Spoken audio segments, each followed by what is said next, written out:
planas tradicionais de bancada, chamadas de bevel down, e as planas bevel up, né? Em que se diferenciam e o que você precisa saber para se manter bem informado quando da compra. De acordo com a posição do chanfro da lâmina, isso aqui é o chanfro da lâmina, podemos classificar as planas em duas categorias.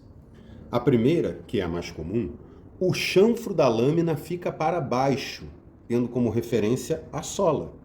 Essas planas são chamadas de bevel down. O chanfro em inglês se chama bevel. E as planas que possuem na sua montagem o chanfro voltado para cima são chamadas de planas bevel up. As planas de bancada comuns, que são essas daqui, são todas com o chanfro voltado para baixo. E a ferramenta possui também uma peça que se chama contraferro, para fazer um pinçamento da lâmina. E a capa ainda vem por cima, apertando todo o conjunto. Isso daqui faz com que a aresta de corte fique muito bem calçada, para evitar vibrações quando da varredura da madeira. As planas modelo bevel up, como essa daqui, que é uma jack plane da Veritas, essas planas não possuem essa peça aqui que é o contraferro. Então, como é que eles resolveram o problema da vibração? Com uma lâmina muito mais espessa. Aqui você pode verificar. Agora nós vamos nos deter na diferença mais significativa entre essas duas planas aqui, que é referente ao ângulo de ataque na madeira. O que é ângulo de ataque? É aquele ângulo em que a aresta de corte da lâmina toca a madeira quando do golpe. Este ângulo deve variar de acordo com o trabalho que pretendemos fazer na madeira. Nas planas comuns, com o chanfro para baixo, o seu ângulo de ataque é definido por uma peça que se chama frog. É essa peça aqui. Notem que ela está disposta em relação à sola num ângulo de 45 graus. Então, podemos dizer que, em geral, o ângulo de ataque de todas as planas bevel down é de 45 graus. Existem exceções, é claro. A Veritas hoje tem uma plana que você pode comprar o frog separadamente, com outros ângulos além do 45. Essas planas são chamadas na Veritas de custom plane. Planas que são customizáveis, né? Você pode configurá-las de acordo com as suas preferências pessoais. No mundo das planas, os autores de livro chamam este ângulo comum de 45 graus de common pitch, né? É uma classificação britânica, né? Nós podemos traduzir como varredura ou passo comum. É assim chamado por ser o mais comum e por servir muito bem na grande maioria das aplicações da plana. Podemos dizer que esse ângulo cobre bem uns 80% da utilização da sua plana numa marcenaria.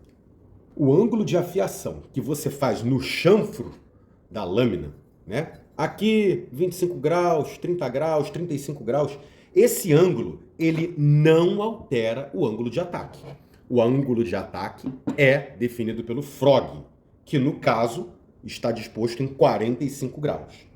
Se você afiar com um ângulo maior, no caso aqui estamos a falar da lâmina, vai te deixar com uma aresta de corte mais forte, só que te exigirá mais força para aplanar. E deixar com um ângulo mais baixo vai te permitir cortar mais facilmente com a plana. Só que a aresta de corte vai ser mais frágil, ela vai cegar mais rápido e ela pode até dobrar se você colocar um ângulo muito baixo. Significa então que o ângulo de ataque dessas planas é inalterável? Não. Se eu pego as costas, que em regra nós deixamos ela reta quando dá afiação. Se eu coloco aqui um chanfro de 5 graus, eu vou incrementar 5 graus no ângulo de ataque. Eu teria 50 graus ao invés de 45. Esses 50 graus são chamados na marcenaria de York pitch, né? Ou seja, a varredura ou passo tipo York. Em algumas madeiras muito reversas, é fundamental que você tenha um ângulo mais alto para que você não tenha tantas rupturas de reverso. Mas veja bem, são apenas em madeiras muito específicas, como por exemplo o jacarandá violeta. É uma madeira extremamente reversa e dura. O York Pitch, testado por mim, realmente eu tive uma preservação significativa da integridade da grã. Eu não tive muitas rupturas de reverso, quando comparado com uma plana a 45 graus. né? Agora, já por exemplo, no Cumaru, que é uma madeira também que apresenta muito reverso, eu praticamente não notei nenhuma alteração significativa. Bom, agora nós vamos falar do ângulo de ataque das planas Bevel Up. O ângulo do chanfro somado ao ângulo da cama é que vai corresponder ao nosso ângulo de ataque. Então veja bem, nesta plana aqui, a cama está disposta em 12 graus. Esse ferro que nós temos, ele está afiado em 38 graus. Então veja bem, 38 mais 12, nós temos aqui 50 graus, que é o famoso York Pitch. Então veja bem, eu não preciso de realizar nenhum chanfro na traseira da lâmina para alcançar este ângulo que reconhecidamente, pelo menos na minha opinião, trabalha melhor o jacarandá violeta. Eu tenho aqui um outro ferro que ele está já afiado em 25 graus. Se esse ferro aqui ele está em 25 graus, note aqui a diferença do chanfro, para vocês perceberem a diferença de ângulo, né? Se esse aqui está em 25 graus, eu preciso somar ao ângulo de 12. Então eu teria 37 graus de ângulo de ataque. Esse ângulo de 37 graus, ele é interessantíssimo para que você consiga aplanar bem o topo de madeiras, né? E é fundamental esse ferro aqui se você pretende usar a plana naquele gabarito de aplanamento de topos chamado shooting board, né? Nesse outro aqui, eu tenho uma lâmina com 50 graus.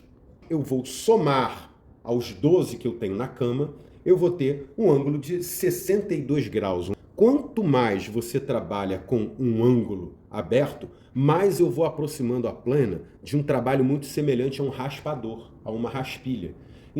Fazendo com que a fibra se rompa antes do momento dela levantar e me proporcionar aquela ruptura de reverso. E as fitas saem também bastante diferentes, né? Elas não enrolam tanto, elas são chamadas de fita tipo 2, porque são aquelas próprias de raspagens, né? O que podemos concluir de tudo isso que foi colocado? As planas Bevel Down são aquelas do dia a dia, que são usadas com eficiência há mais de século e atuam na grande maioria dos casos que nós precisamos numa marcenaria. As planas Bevel Up são mais versáteis e incrementam as suas possibilidades. Se você pretende se aventurar por uma plana Bevel Up, você vai precisar de uma guia de afiação confiável, como por exemplo o Veritas MK2, para obter ângulos com precisão e assim conseguir usufruir das várias configurações que a ferramenta possibilita. É uma boa ideia também possuir lâminas com ângulos diferentes, como no meu caso aqui eu tenho essas 3. Basta que você troque a lâmina e você vai ter uma atuação completamente diferente da ferramenta.